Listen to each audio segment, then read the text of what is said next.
Y llenitas de color, son las reinas en este caso de la temporada, las fresas. Gypsy Chef nos trae un postre increíblemente fácil de elaborar. Eso Fácil y con una sorpresa de lo más navideña. Ya saben, ¿Navideña? bestial.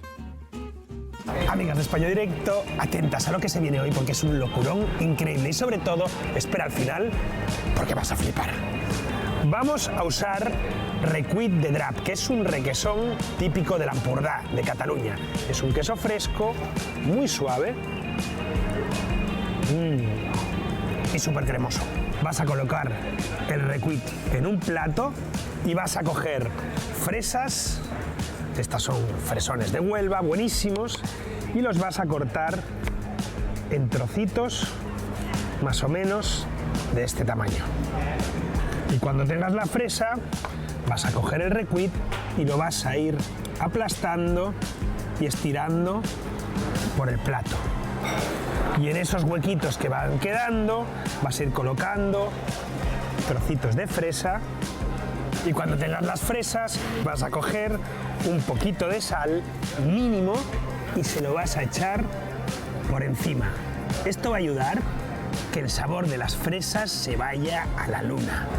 Vas a coger ahora un poquito de miel y le vas a echar un hilito por encima a todo el recuit y todas las fresas.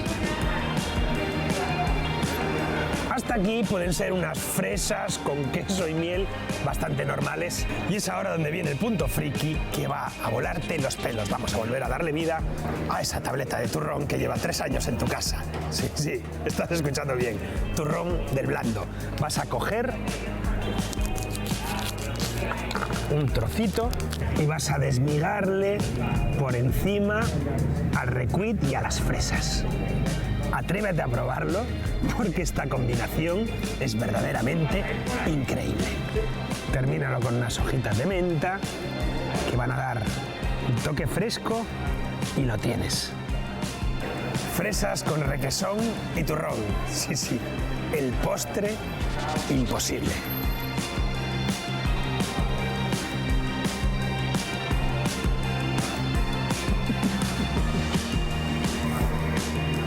Increíble.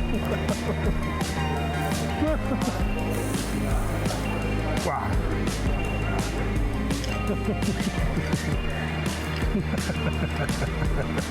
Es una quedada.